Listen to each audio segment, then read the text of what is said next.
O que é o trotskismo? Trotskismo que fala, né? Sim, Ele é uma vertente do socialismo? sim. Então o que Ele vem de acontece? Marx? O que é? Enfim, eu acho que tem vários marxismos, é importante mostrar isso.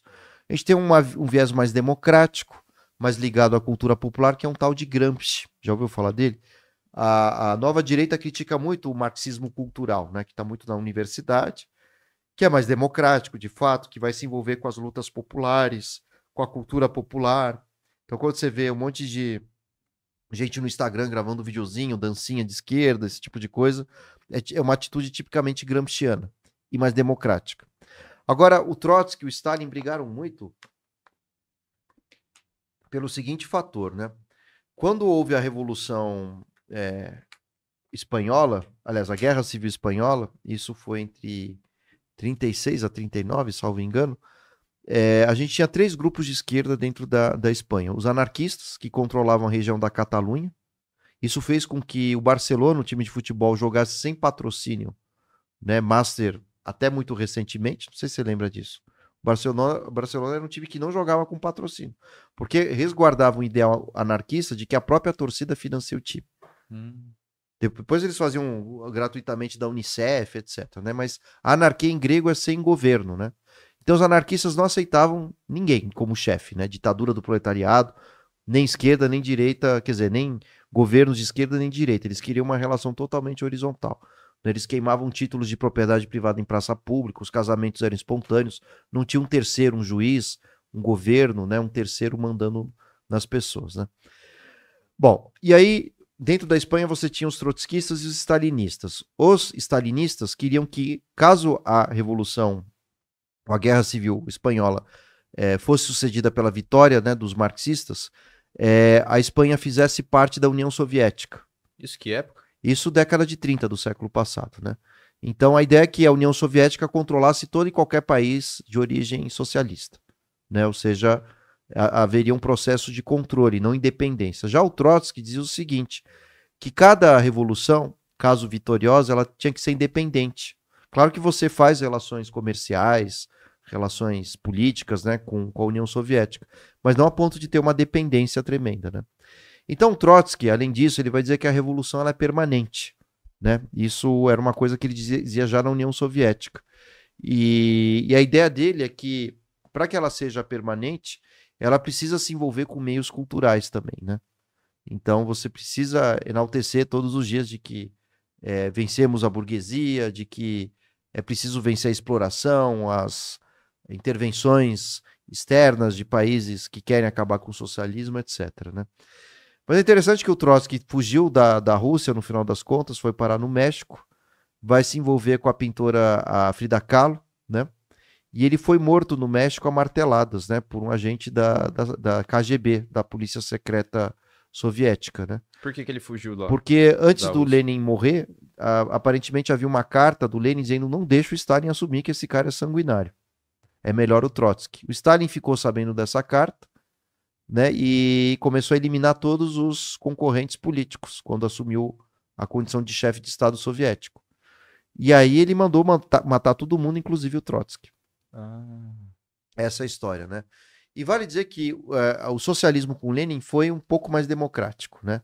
Então você teve uma grande abrangência do desenvolvimento da ciência, da psicanálise.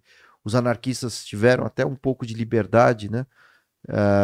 Mas o problema foi o Stalin, né? E pesa o Stalin uma dubiedade ali gigantesca, porque se não fosse o stalinismo, o nazismo jamais seria vencido, né?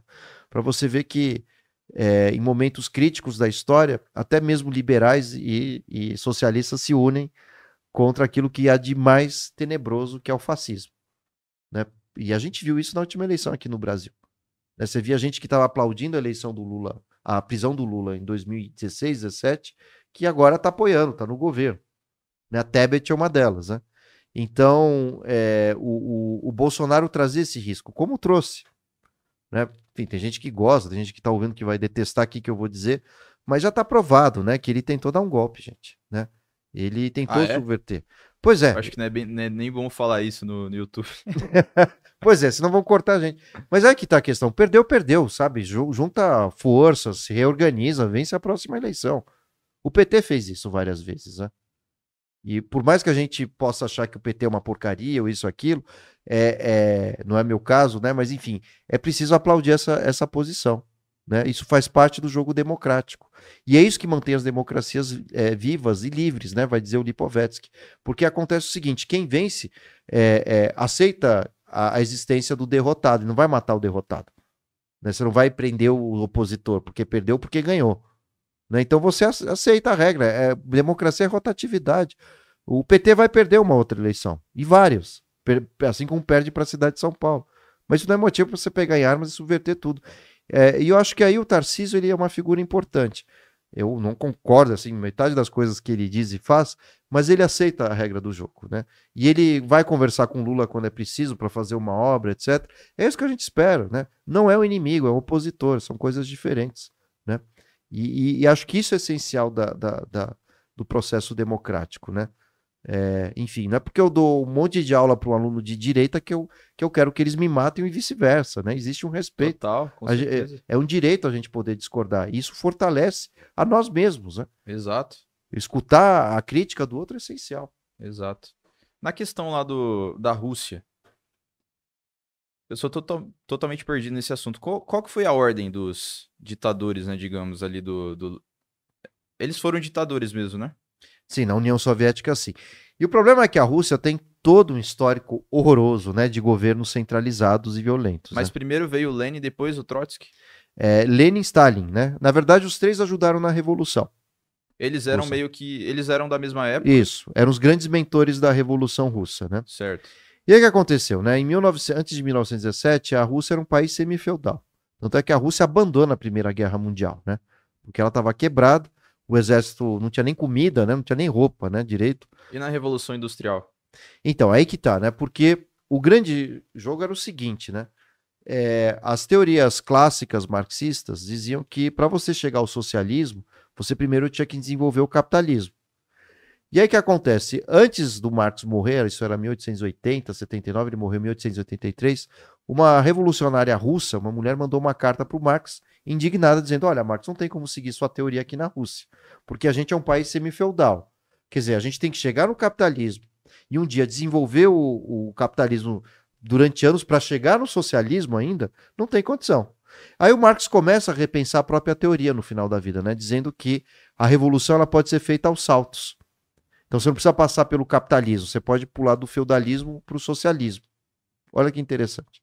Aí isso vai inspirar muito o Lenin. E o Lenin, quando chega à condição de chefe de Estado soviético, ele vai produzir um salto histórico. Marx, então, já foi logo reconhecido ali na época dele. Sim, sim. Tanto é que tem... Sim, aliás, o Marx foi muito importante na sua época, né? Tanto é que ele foi expulso de vários lugares onde esteve, né? Na a antiga Alemanha, quer dizer, no que é a Alemanha hoje, né? A Prússia, a Renana, enfim, ele foi sendo expulso. Foi para a Bélgica, foi expulso por ser considerado subversivo. Foi para a França, foi expulso. Só não foi expulso da Inglaterra por causa do John Locke, um dos pais do liberalismo político, embora ele já tivesse morto, John Locke. Lá se prezava muito pela liberdade de expressão. Aí entra o Lenin na questão. Isso, aí o Lenin, ele, muito jovem, já lia o Marx. Aliás, quando o Marx morreu em Londres, quem for para Londres precisa visitar o túmulo de Marx, né? Fica num enterro ali. É aberto a visita. É aberto a visita, tem que pagar aqui uma taxa ali. é que o cemitério é privado. Ninguém queria enterrar o Marx em lugar nenhum e o Engels pagou para enterrá-lo, né? Tanto é que os jornais ingleses... Tá brincando. Pois é, os jornais ingleses censuraram a morte de Marx. Olha que coisa louca, né?